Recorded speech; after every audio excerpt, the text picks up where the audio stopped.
What's good, people? We're back. We're here again. Another episode of Horror Research 30. And the second episode this year in 2026. We're doing the sadness, people. We were talking about the sadness. And yes, we reviewed this movie a couple years ago on the pod. But we wanted to talk about it again. And this time we have, a couple other faces over here that weren't on. They've seen it, but they just didn't review it with us the last time we reviewed it. So we're going to get all of our thoughts and just have a good time with this. But before we dive into it, I'm going to ask how you guys are doing, and then ratings will go from Yo, coughing on mute is crazy. You look like a little kid having a temper tantrum. Oh, shit. But I'll start off with you, Trevor. How's it going, man? How you doing? Things are going well.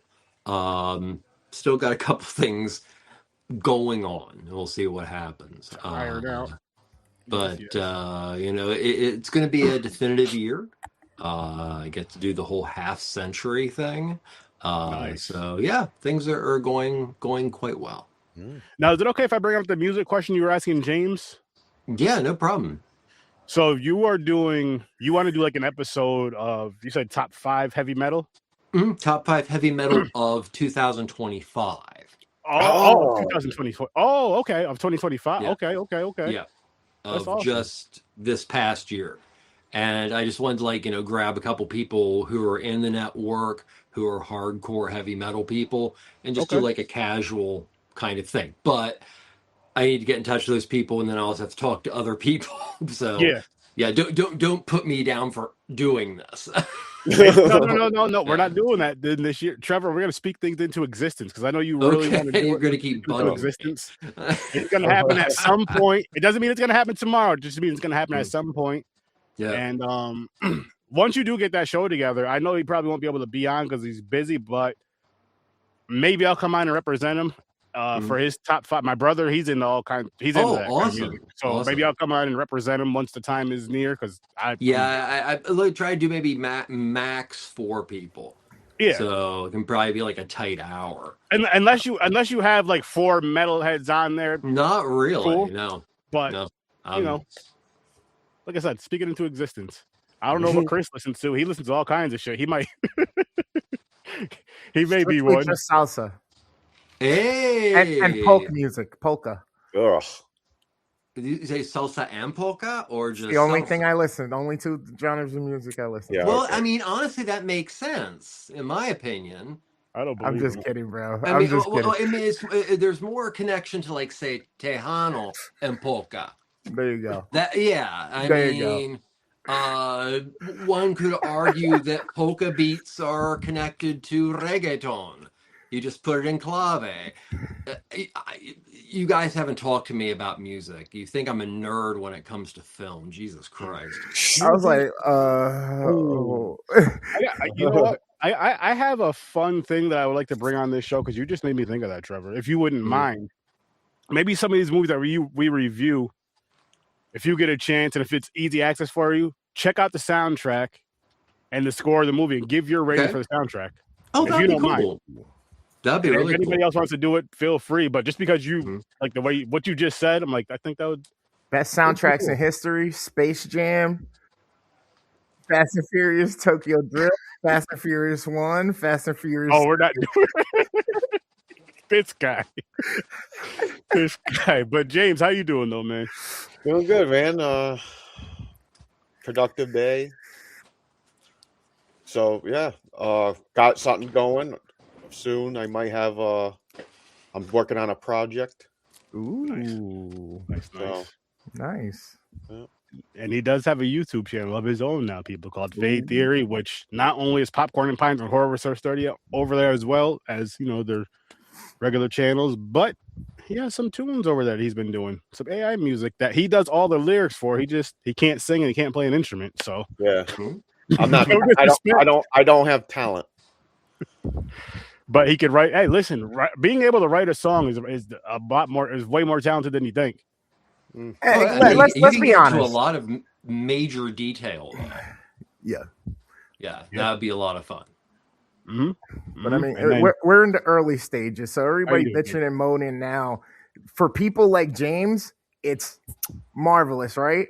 And then for the people who've been doing it forever that now realize, oh shit, I don't have to do it myself or take the time, or they're believe me, they're gonna be taking advantage as well, if not already. Well, Bandcamp is one of the first platforms to take a stance about getting rid of AI music. Wow. So Bandcamp, they have added additional steps for artists to use it. I know one artist that does use it, or not even he uses it, but they use it like on his actual. They use it on his tracks to make his voice sound better. But it's Beanie It's Siegel. also great for merch for bands. Beanie Siegel, I believe he was shot a few years because of his throat or whatever. So the way he sounds, like he sounds like the old Beanie Siegel with technology. So if I think for stuff like that, it's amazing. And then like what you're doing, what James is doing, it's awesome too. But like, I wouldn't want to see it take it. I wouldn't want to see like AI artists take over like artists that actually put pen that actually, you know what I mean? Dude, there's a band that got signed. It's a straight up AI band. Oh, I know. It makes me want to kill myself. There's a fake Mandela effect out there right now with Day and Night, the song, and it's because of AI, because of a generated video. Because now people are going, wait, I thought that was Kid Cudi. Yep. Let's real quick, just because you mentioned one of the great loves of my life, and Gamer, this is for your mom and dad. The classic 80s Luis Enrique, Amor y Alegría, and special pink vinyl. That's for your mom and dad. Oh, I'm gonna make sure I clip this and be like, Mom, you know anything about this? Yo, no disrespect, and I want your mother to hear this. No disrespect. She may have that smile on her face, and you're like, you know what, Mom? On second thought, I don't want to know those stories. Verbatim, she's probably gonna go, oh, I know this. Oh yeah, I know about that. Oh yeah. And then they go to your grandparents and go, Ruben Blades. So or Blades, actually, but it's a lot of digging. Trevor, my back's not the same as it used to be. Did you hear me? Trevor shooting a shot to be your stepdad, Gamer. Hey, I can't control my mother no more than I control you or James or anything else happens in this world. He'd be a cool stepdad, though. Yeah, admit. I'd be a horrible stepson. Oh man! Like, you never come over. Your mother's always looking for you because I'm 40. Because I don't live at home. Yep. I would just walk around and get lost because I'm not used to the area. Neither am I. We'll bump into each other somewhere on the path. Like, oh shit. Yeah. What's up, man? I thought the bathroom was in there last night. Something's wrong. Oh shit. Gamer, how you doing though, man? I'm good, bro. Hanging out, just keeping busy. That's good. Just getting ready for spring and summer, even though it already pretty much feels like spring. Like, it's crazy. Y'all had some crazy weather like couple weeks, right? Yes. And I was sitting down here in like 65, 68, 70. I was just like, man, I'm still in shorts and just like a hoodie or just a sweatshirt. Like, when is it going to be winter? Oh, it might snow. Nope, just rained. Listen. It's 75 degrees out right now. What's good, Chad, man? What's good? Good morning. Cooler than a witch's tit up here. No, it's cold as shit here, too. Yeah, it's cold, yeah. But what's everybody's ratings? James, I'll kick it off with you. What's your rating for this? So, I don't remember what I rated it the first time I think a 9. Okay, so it's going to stay the same. I think it's a 9. It is almost like it's so violent. Like, it's a wild movie. Mm-hmm. But they say it's a zombie movie, and I disagree. How about you, Trevor? I'm going to give it a solid 8.5. Okay. I do adore this film, and it is a great film, but it's one of those movies that if I had actually been on the show a couple years ago, as opposed to not being, I would have probably given it a 10 at that time. I think over time, certain things continue to work. And let's be honest, this is an extraordinarily relevant film since 2020 when pre-production began and still now. So, but solid 8.5. Nice. How's it going, George? How's it going? And about you, Gamer? I'm going with a 7.5. Too gory for you. Yeah, yes and no. There's a couple things that I feel like would have overshadowed that had that not been the issue. But this is my third time, I guess, trying to get through it, because the first time I DNF'd it right off of like the first few scenes, and then I went back, watched it, and I was like, okay, I got through it. There were certain things that had hiccups, and that's kind of what I'm basing it on. And I was watching it again, and I was like, so much I just wanted to just stop. I'm like, I don't need to see this again. I don't need to see all of this. I don't. I saw it the first time. I remembered it. Matter of fact, I forgot it, and now I remember it. I don't want to see it. I get it. Get to see the businessman Gaspar Noé in the face. The umbrella in the eye, or the fryer, or just the violent behavior. Like, I mean, what they showed, they're showing like a guy's head getting crushed in. Someone's breaking their arm on the stairs, snapping the arms. Fucking. We'll get to the crazier parts. Yeah. So that's wild shit, man. I gave this a 10 when I first seen it. And I keep going back and forth with a 9 and a 10 in my head. The only reason I'm thinking 9 is because the story wasn't great. That's the only reason I'm thinking about giving it a 9. Yeah. But the reason why I'm thinking about giving it a 10, or also why it's staying a 9 too, is because, or 9.5 even. Everything else about the movie I really enjoyed. Like when I watched, which if you're going by the cover, it says zombie, but either way, you could just say it's what's the word I'm looking for? Not pandemic. It is a pandemic going on, but no. Biohazard, biological. Yeah, something like that. It's a viral issue. It's a potential pandemic. And now that I'm thinking about it, you never know exactly outside of Taiwan. It's a better version of quarantine. A way better version of quarantine. If you think about it, just because if you're thinking virus, viral, and the way that they were, how they became like violent. Okay. Quarantine is a remake of Wreck. Okay. Both of them. I think it's better than both. And the sequel to Quarantine, even I think Quarantine 2 is better than Quarantine 1. But yeah, I think it's better than all of that. And just because of just how crazy it got. Like it started kind of, a little subtle, and then just from the guy waving at hey, how are you doing? Talking to the old lady, asking if she's okay. Really started right there. Yeah. You see her, you're like, oh shit. And then, she disappears. Something's going to go again down. Later she appears again a little bit, not too much later, but a little bit later in the movie. But just the violence and the gore and just everything was nuts. And we were having a conversation pre-show, which I'm just bringing in now so we don't forget. And it can kind of base off of this and keep going with the movie. What's good, Chris? How's it going, man? So, Trevor, you had a question for us. Now, I don't remember if you were here, Gamer, for Baskin.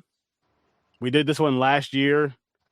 And I know James and Trevor, I know you guys were here. And the sadness. So, I'll I'm going to mention, there was an eye socket scene in this movie, the sadness.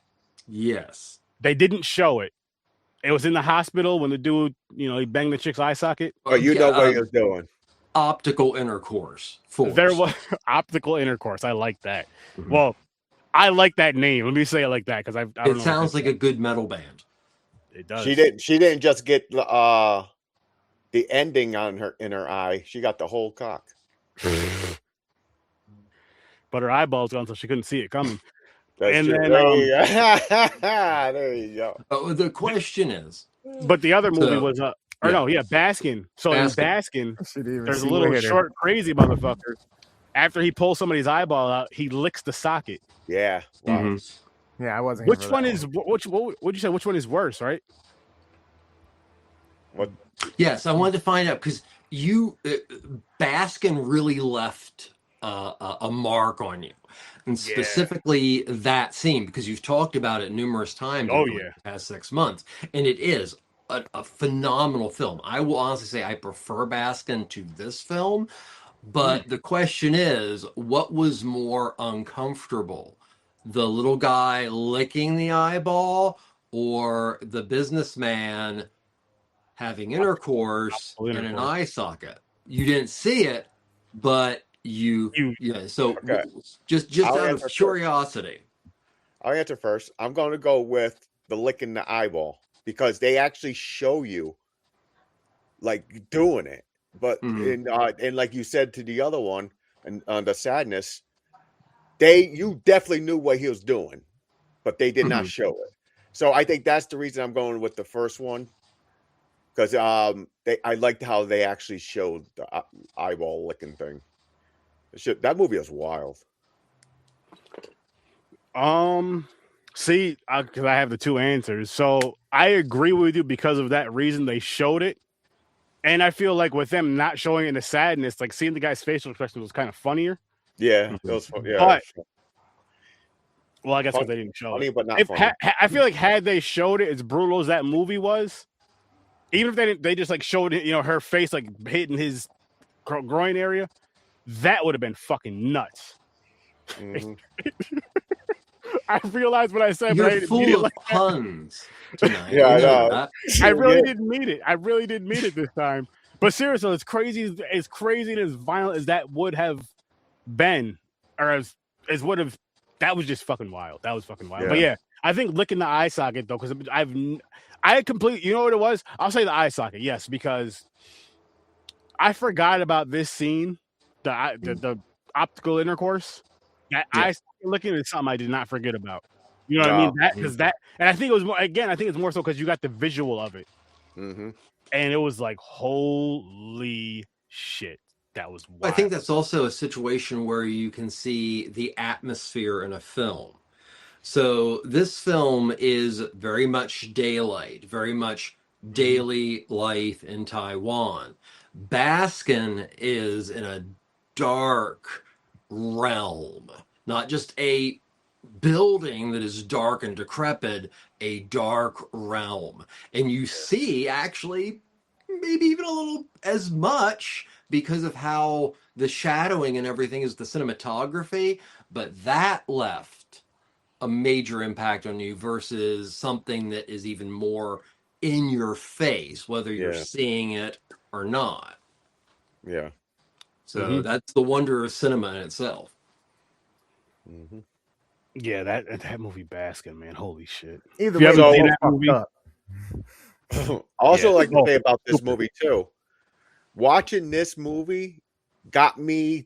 This movie is what triggered me to start watching a lot of Asian horror. Nice. So that's when that rabbit hole went down because of this movie right here. Because it's so intense, and it's like, and they didn't give a shit. They went all out. The violence, the blood, they threw it all out there, man. So I enjoy it. I really like this movie. And it was like the movie too. Like once it got started, it didn't stop. It just kept getting more and more intense. Which again, I enjoyed that a lot. Like I mean, you see it when you see the old lady. It technically starts there. No, I mean you see the blood and stuff on her gown, and on her face a little bit. But you haven't seen anything crazy happen yet. After that, the couple goes. He drops his girl off wherever he drops her off. I forgot where he drops her off at. Work or school, I'm assuming. And then he goes back home. Or no, he's heading home. He goes to the diner and all this other, and it starts. And then you see the old lady again in there, and shit goes down. Yo, she looked wild too. Yes, I was like, holy. So basically, this movie is supposed to be like a love story. He's trying to go across town to save his girlfriend. So that's what they're. And then there's a nod to Night of the Living Dead at the end. Yeah. So there's a problem. The thing is, I noticed with this, their story, the violence and everything, overpowered the story, because the story can be good. Like if you if you think about it, like I'll go save my girlfriend, and you're like, oh, okay, that's sweet. That's romantic. Like he's a gentleman. He loves his wife. No, his girl. But when they throw a whole bunch of this violent in shit, saying like the eye socket, there's a couple grape scenes. Then there's an orgy. They That just shit threw was funny. all that just overpowered the story. Just all that visual overpowered the story. Would I surprise anybody to tell them that this film was written and directed by a Canadian? What? I didn't know that. Okay, so not to interrupt, but I think it's going to answer some of your questions, because like I said, when I saw this movie a couple years ago, I put it much more on a pedestal than I do now. So it was written and directed by this guy named Rob Jabaz. Jabaz had done a 6-minute live action short about a mosquito pandemic. And he did several like Ralph Bashki heavy metal influenced cartoon shorts before doing this, which was what his feature debut was, which is part of the reason why there's always been this like, oh, the sadness is so amazing because it's this person's first film. Well, the gestation of that is kind of weird. Okay, so how does a Canadian end up making a film that is a very violent, intense statement about COVID-19, governments, propaganda? How does this happen? Okay, so there's this executive producer that Rob becomes friends with named Lee Ching-hong. And Lee Ching-hong is very much a sleaze merchant, but makes a lot of money. And for 1 year, I don't know details, I just know that for 1 year, Rob Jabaz bugged this guy with his science fiction scripts. And then, out of the blue, in 2020, COVID happened. One area of the world that responded like that and was considered one of the safe houses of the world was Taiwan. So there were restrictions, but it was lax. So Lee Che-hong calls up his friend Rob Jabaz and goes, okay, I need a script. I want action. I want zombies. I want blood. I want to cash in on COVID. I'll give you the money. That's how this film came to be. So honestly, this is an exploitation film that literally came to be to cash in on COVID. That really doesn't and it really is cool to see a film that is successfully made during a pandemic. And that was yet again another one of the things that made this film so special. It just by chance was able to react in a way that made it so timely. And I also think that this film was a comedy, especially when you rewatch it and the propaganda, and you know when the president comes on and speaks and his right hand man literally shoves a grenade in his face and they scanner it out. It's a very dark, twisted comedy that I think was made with a lot of amphetamines. Wow. And so this guy, Rob, is going on, and his next two projects are both kind of the similar direction. One is a adaptation of Garth Ennis's rather legendary cool zombie comic called Crossed. But as far as my feelings on Mr. Jabaz, I'm waiting for the next movie. This could have just been dumb luck, because he even admits to a lot of the deaths and the killings, pulling them from movies. Rob has even said that the umbrella, not the umbrella, but the fire extinguisher to the face, he stole that right from Irreversible, and he's just said it. So this was like a mega rush job. Like, it was in theaters January 2021. Oh, You know So what? it's a bizarre wonderkin of a film. Yeah, I mean, and again, like I gave it a 7.5 because it does have its shortcomings. One of the things was the relationship thing. There's really nothing there to really make you care about the people or what happens to them by the end of the situation. They're going through all this stuff and they're facing all of this thing that's happening, but then it's like by the end of it, you don't really give a shit about them, really. It's just like, okay, and you kind of have a few more questions about everything else, and you just, I don't know. Those were the shortcomings, was the story. And what James was saying was, I kind of agree and disagree because I don't feel like if they backed off on the gore but made the story better, the movie would be any better. I feel like it would still be just as good. It's kind of in its own way, like in real time too.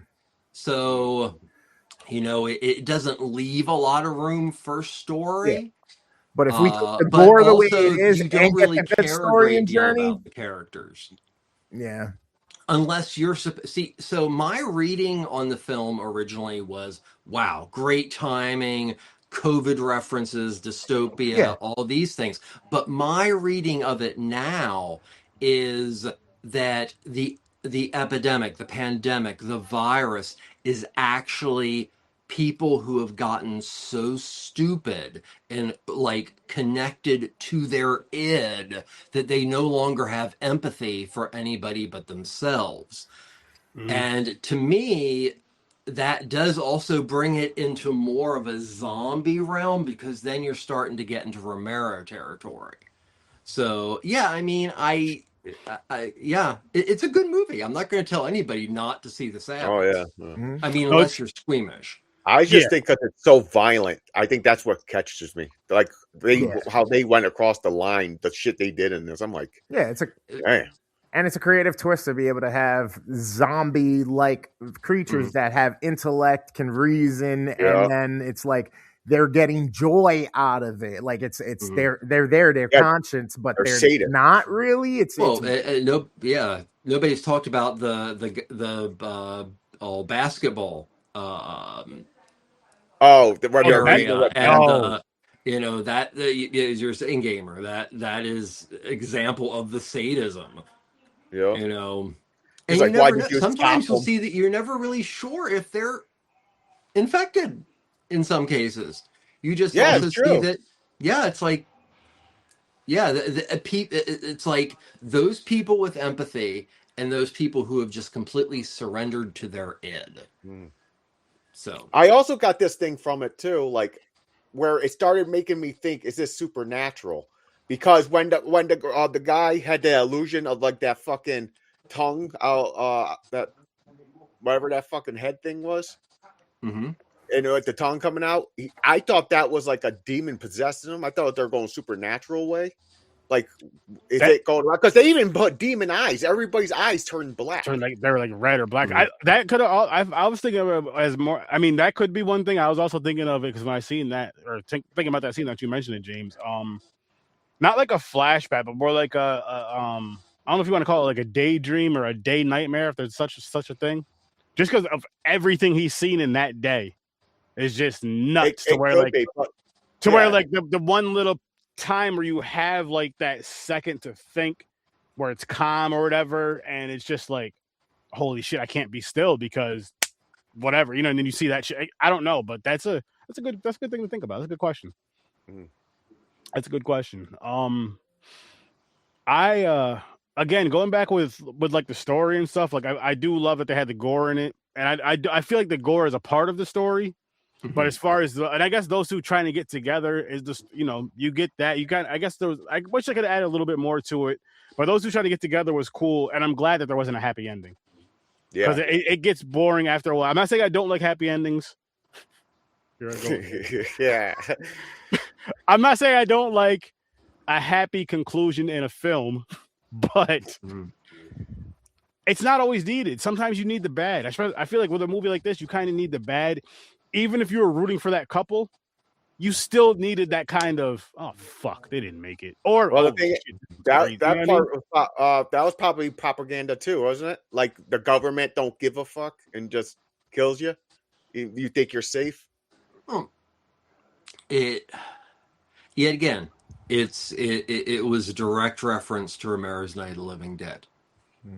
Okay, you have something. This is even worse because they know that there's a young woman coming out who is potentially immune. It's just showing you how bad the communication is. Mm-hmm. In the same situation in Night of the Living Dead, it comes down to really, really bad communication. It's like, oh, boom. Yeah. So it's the same, but it also shows that, there might be some bad communication, but some people might just not value everybody's life. So I was gonna say too, with what you just said, James, and what you just said, Trevor, too, I feel like it's also like, yes, she could be immune, but at the same time, is it really worth the risk if she's not? Then you bring her up on the helicopter, and then we get attacked, or whoever was up there, and then just to throw that other part of it out there, If she's one of 1 in a million, and this is going on, and you're losing millions by the day, she's worth the risk. Yeah. No, I'm just playing devil's advocate in that, because it could be any of those things, or again, it could be we don't give a fuck. We're out. It's up to interpretation too. Yeah. I mean, Oh yeah. I mean, it's a pretty safe bet she didn't make it, but you never know what she might have also run into out there, along with a helicopter. Yeah. And, it makes you think, like, what happened? Like, okay, she got gunned down, or something else happened, and someone's killing those. I don't know. You're like, she died though. I got 100%. Like, yo, she's done. I thought the ending was kind of like Aaron said, is like, you're expecting, like, the sad part is like the boyfriend turned, she has to leave him, and they make it seem like it's a happy ending, but then they just go slap in the face and just kill her, and that's the end of the movie. I mean, but James, if she survives or not, it's still not a happy ending, because of all the I mean, it looked cool in the movie, but you could say all the tragedy that was happening through the whole movie, and then she loses the love of her life, or the possible love of her life, and then yeah, and he took a while to turn. Yeah, he was fighting it. Yeah, which was something. Which, I mean, they do that in a lot of things, so I'm not mad. I'm not complaining. I'm not mad at it, but he did take a little while to turn. Now, how I think how did it spread? They said blood, fluids, all that. So something has to touch you then, because there are some people that had nothing on them and they turned. Could have been saliva. Could have been. Well, here's the thing. So it is a virus. It's this Alvin virus, and it was an outbreak. And this is another thing that is quite contemporary for this film. And the film starts out. Our main character, it's not Kat's the woman. I forget the guy's name. Jim. Let's call him Jim for now. Jim is looking on YouTube to find information about what is currently going on, and he watches an influencer literally make fun of a scientist. Yep. And Fox News. Did that, so that actually was one of the elements that I watched this time and going, I don't care, Rob, you're laughing your ass off making this film, because you're taking a lot of chances, making a lot of really crazy, wonderful statements. Yeah. So that's why I'm honestly excited to see him do something else, because I'm rooting for him to actually be this great filmmaker and not like this one-shot lucky. Yeah. So, sidebar, speaking of worst STD ever, there's a movie that's about to drop, or a show or something like that involves people doing something like taking a shot or a pill or something for one effect of like younger life or vitality. And then about body melt? I think maybe is then they realize that people start sleeping together and they all start getting younger. And everybody does it, and it then eventually starts eating people away from the inside, and yeah. Oh, I don't know is that a older movie? Yes, it was from the 19. Oh no, I'm talking about like something 90s? that's like just coming out.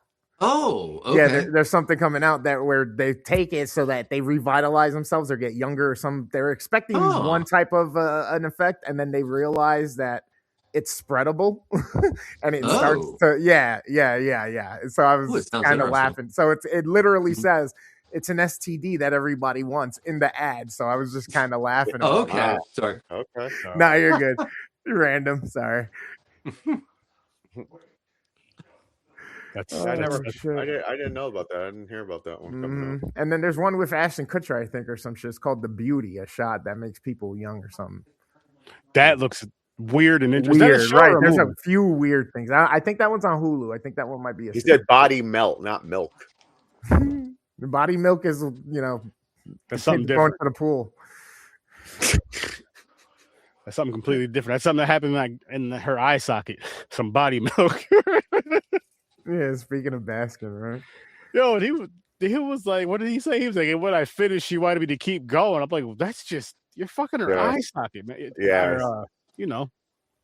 And he was ramming too. He was like, yeah. and that's what made the scene, as fucked up as it is, that's what made the scene funny, because you just heard, you seen him, and you heard his face, his facial expressions, but you heard what he was saying. Well, I mean, we didn't understand it. He had to read it, but you heard what he was saying. Like, that's fucking funny as shit. That's wild. By the way, with that character, that's the only character in the movie that is like pinpoint on one fucking person. But it's because their whole train interaction, because he's just talking to her, and then she kind of snobbed them off. Yells at, she's kind of rude to him, and it probably stuck with him. And he's like, you know what? I'm going after you the whole time now. Yep. But back to the which was in the hospital scene. But back to the eye socket.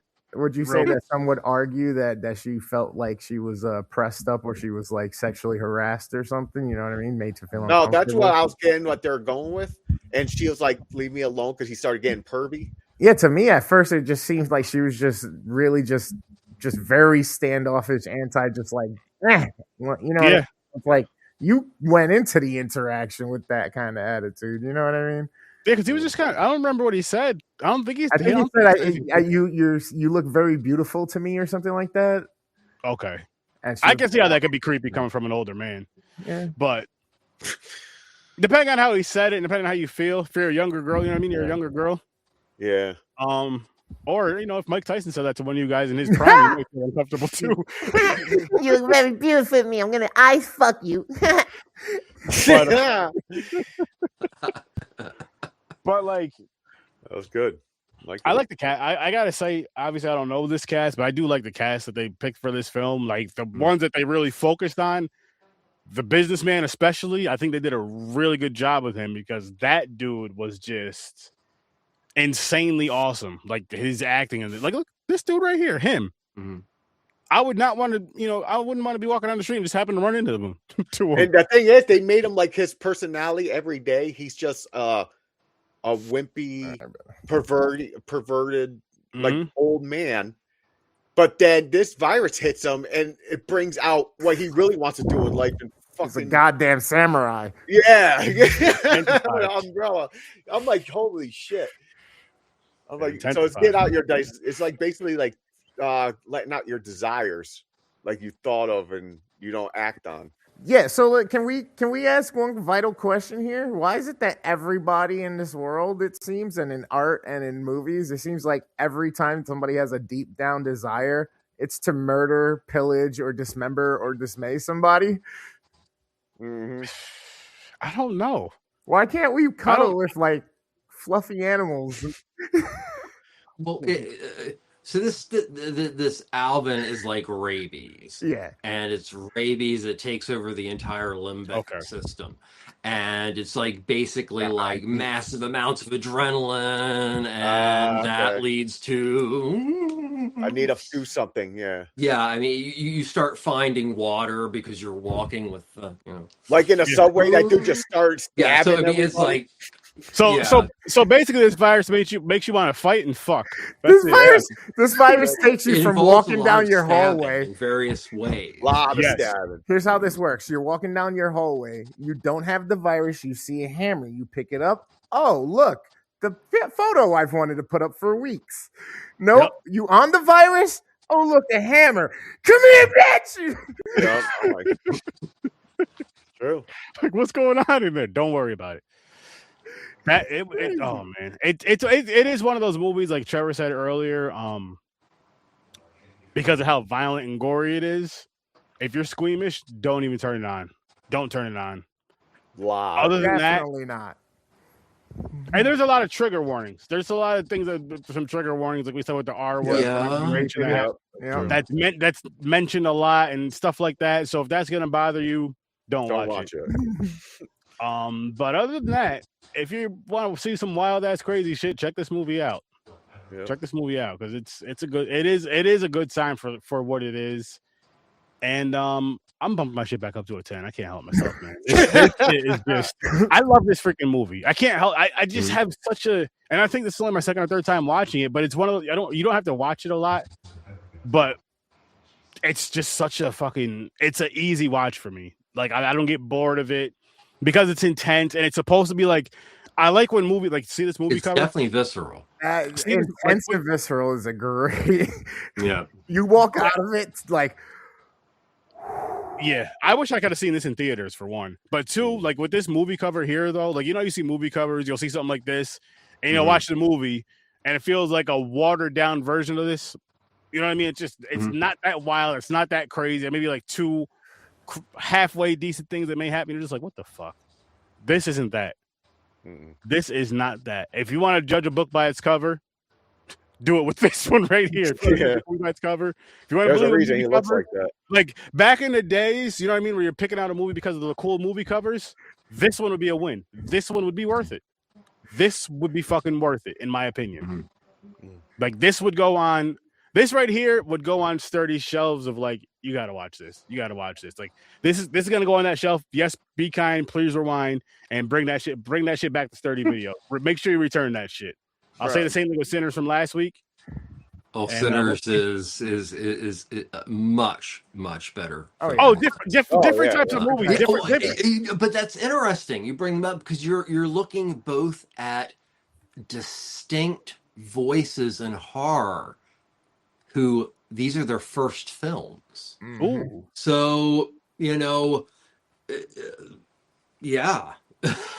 very different films, very different backgrounds, but still, 2021, this had won in Fantasia for best debut film. Nice. And of course, Sinners is, if nothing else, the best debut film of 2025, in my opinion. So there's a connection there, and I think we're still waiting to see, what comes next from these people. Are these the next like layer of Jordan Peele's or George Romero's or Dario Argento's or James Wan's?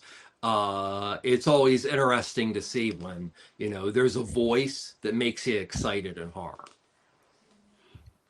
I'm used to it, Dad. So yes, be kind, rewind, and return to sturdy video for the sadness and for Sinners so far this year. I'm gonna see how many movies I get on this thing that I just came up with now on the live. I even wrote it down in my notes, like, yo, make sure you bring this up every week. So be kind, rewind, and make sure you return this to sturdy videos, because these will be the movies that are on, like, that shelf. There's that one shelf you kind of like, yo, these are the ones that are recommended by this. You want to check these out. You know what I mean? You like crazy shit, you want to check this out. You want a good movie and a good story with some great music? Hey man, I got a Serbian film for you, man. Yep. Yeah, there was a scene that felt like it. Listen, in sturdy videos, Trevor is gonna have that back weird corner because he's gonna be the man. I get to curate the porno area. There you go. Like, listen, man, I need to see something real crazy and fucked up. Go to that man right there. Like, you sure he's not gonna talk about jazz music? He might, but he's also gonna give you a crazy ass movie to go with it. He's gonna give you what you ordered. I try. He's gonna give you what you ordered. No, you listen. You're the one who told us to check out Baskin, and that is one of those films that would be in that corner over there. Yeah. Yes, I would tell people to check it out, but it's like there's a different checkout section. Like every section, every little corner can have their own thing. Like, listen, this is super extreme. You got to go over. You got to go over to that corner over there. Am I going to get Beethoven tonight or Cannibal Holocaust? There you go. What do you think, little Susie? Yeah. Oh man, I love it. I love it. I love it, man. Real quick, I have a theory, and I want to pass it by you guys. And it might just be totally wacko. But one of the major characters is this businessman. Yep. What do we know about him?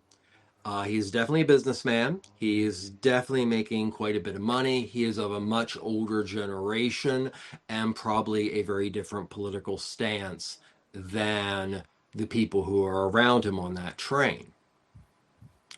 I think that the businessman represents a particular generation that resents things so much that if left to their id, they would feel that the world owes them much more than people should.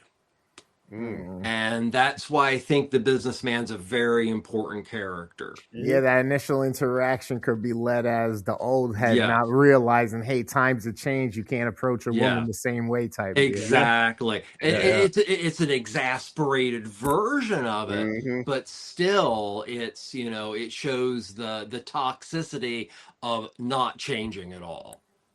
Or being at a point in one's life or finances that you decide you believe people are worse than you, no matter what. So that just, I just, as I watched the film, I just felt that, and it made me actually, it did.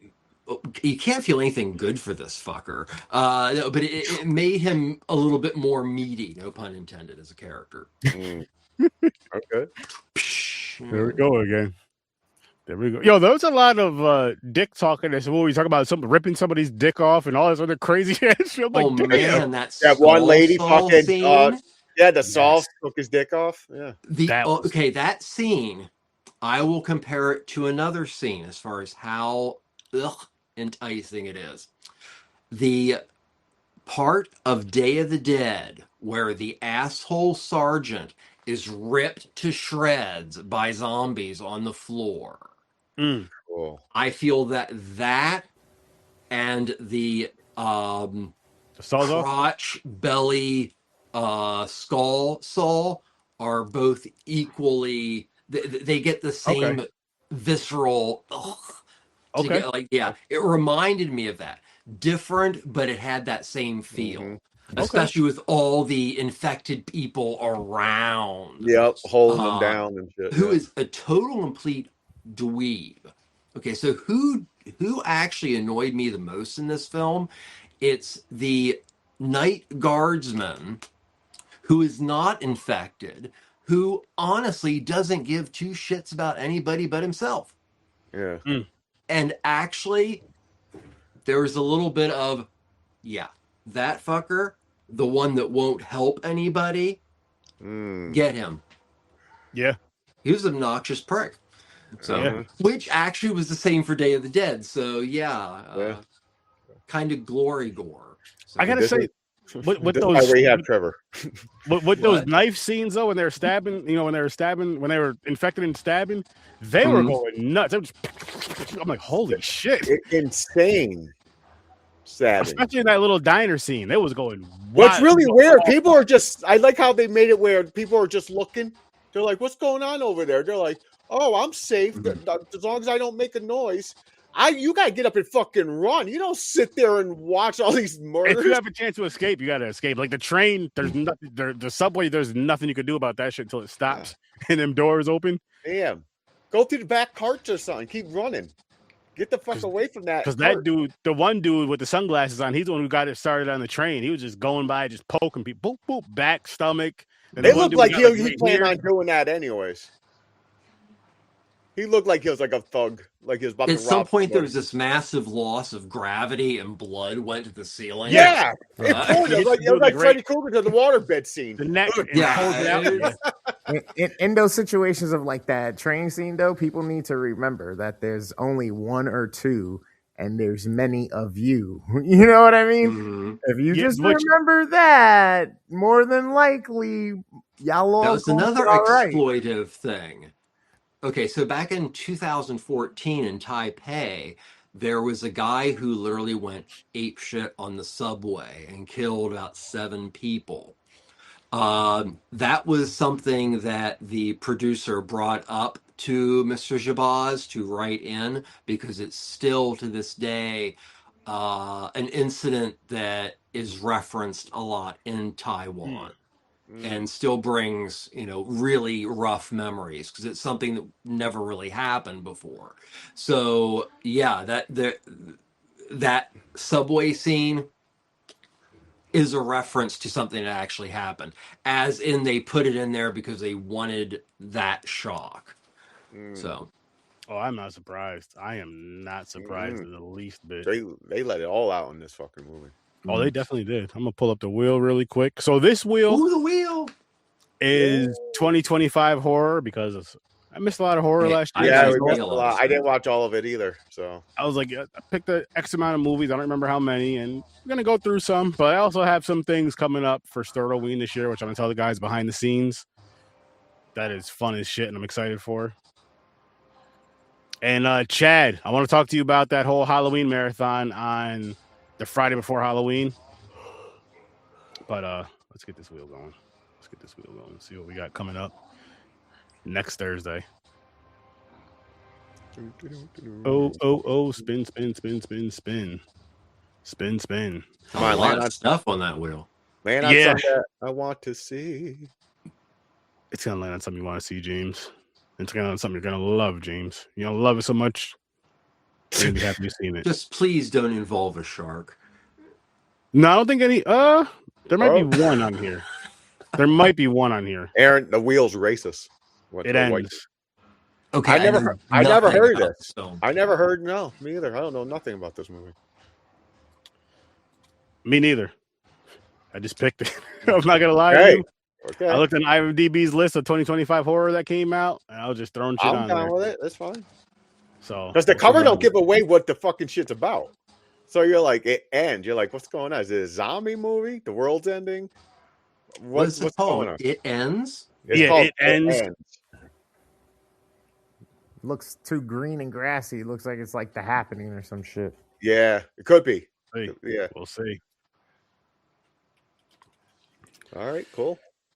But yeah, that's what we'll be doing next week. And then I actually want to show you guys. So over on Popcorn and Pints, which for the Stephen King stuff only, and anytime we do like horror type of films on Popcorn and Pints, I will be having them playing on this YouTube channel over here as well in Thirdo Vision.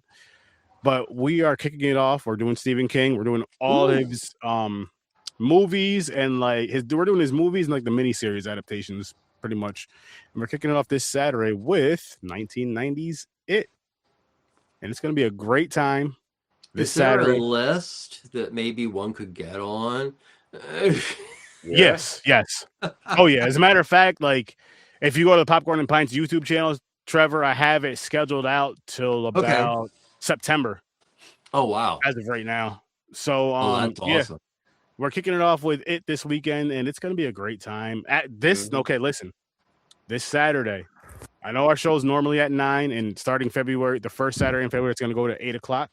But this Saturday, it is at 6. Oh, 6 wow. p.m. 6, just this Saturday. It's at 6 p.m. Eastern time.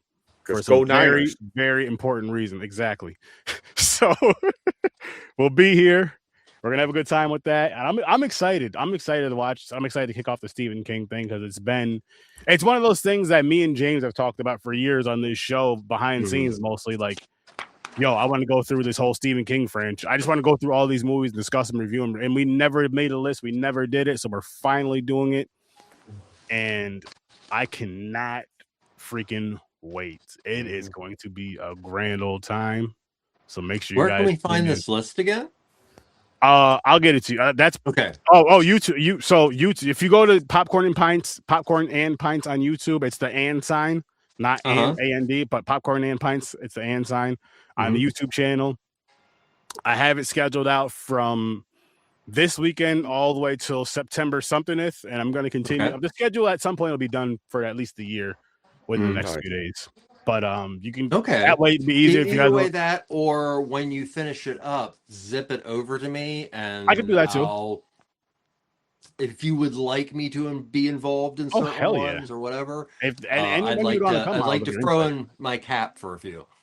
Okay. Is there a few? Okay, I'll ask you this: is there certain adaptations you would love that you would feel like you want to be there for, with like off the top of your head? Not particularly. That's why it fascinates me. It gives me a reason to kind of deep dive King a little bit. Okay. Yeah. So again, people be on the lookout for that. And of course, we're doing It Ends next Thursday. I have no idea what that movie's about. I didn't even hear about it till I threw it on the list. So that'd be cool. That'd be cool to see. And again, check us all out. Make sure you check out Horror Research 30, aka Sturdovision on YouTube, or Horror Research 30 everywhere else. I will be getting my audios updated at the latest Sunday. Been busy lately, and then it's a new year, all that good shit. So I'll get back to update to that. Ambassador Media, make sure you guys go check out Ambassador Media. And of course, Fade Theory. Yes, I told you. You could see the podcasts over there. You could hear some of his music over there. So go check out Fade Theory at WorstDamnGamerEvr. He has all kinds of content that he's been building for years and years and years. So go check him out as well. And with that being said, thank you guys for showing up. Thank you guys for watching. Thank you guys for commenting, listening, all that good stuff. Make sure you guys just watch more horror. Come check out Horror Research 30. And one more thing. Sturdovision will be coming back in March. Ooh. And we're kicking it off with it'll be on Saturdays around, I'm thinking between 11 and 11:30, not sure yet. We got to still iron that out. But it'll be kicking off in March. And martial arts movies. We're going to be kicking off with some martial arts movies and then like weird horror. So be on the lookout for that. Hope to see you guys martial there. arts and weird horror? No, not together. It's going to be like martial art movies or weird horror. If there's a movie that contains both, there is a lot of them, Aaron. There's a lot of them. Yeah. Okay, well, all of that, everything we just said, martial arts, weird horror, martial arts horror. It's going to be on there. So make sure you guys tune in to Sturdovision, because I know people like that weird shit that we do over here, those crazy nonsense movies. I'll get to talk about Legend of the Seven Golden Vampires finally. Oh, yeah. There you go. Yeah. A lot of those lower tier movies. Hammer Shaw co-production that is so fucked up. You see that? You're going to get that on Sturdovision. Hell yeah. You're going to get that on Sturdovision. And with that being said,